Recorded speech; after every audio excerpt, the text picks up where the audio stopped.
Сәлем достар, менің арнама қош келіпсіздер. Менің арнама тіркеліп, қолдап, лайк басып, комментарий жазуды ұмытпаңыздар.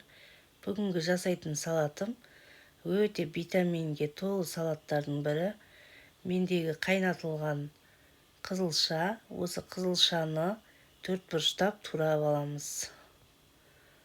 Достар, бұл салатқа қызылша және ореховый жаңғақ қосамыз, және де алма қосамыз. Бұл салат жаңағы кейбір адамдарда гемоглобині түсіп, қан аз болады. Сол кісілер жесе өте пайдалы, иммунитетін көтеретін салаттардың бірі. Және де күнде жасап қойсаңыздар да болады. Дастарханыңызда үзбей жасап жүрсеңіздер болады. Сосын біз ореховый жаңғақты осылай майдалап қосамыз.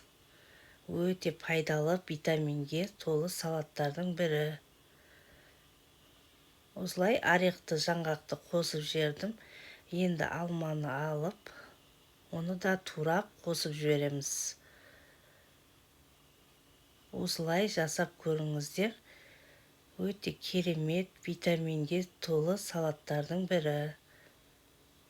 Енді араластыра отыра кішкентай шым тұз саламын. Егер де салмайым десеңіздер, салмасаңыздар да болады. Мен шамалы шым тұз салдым. Сосын майонез саламыз. Егер де майонездің орнына болмаса оливке май құйсаңыздар болады, 1 қасық. Мен майонез салдым.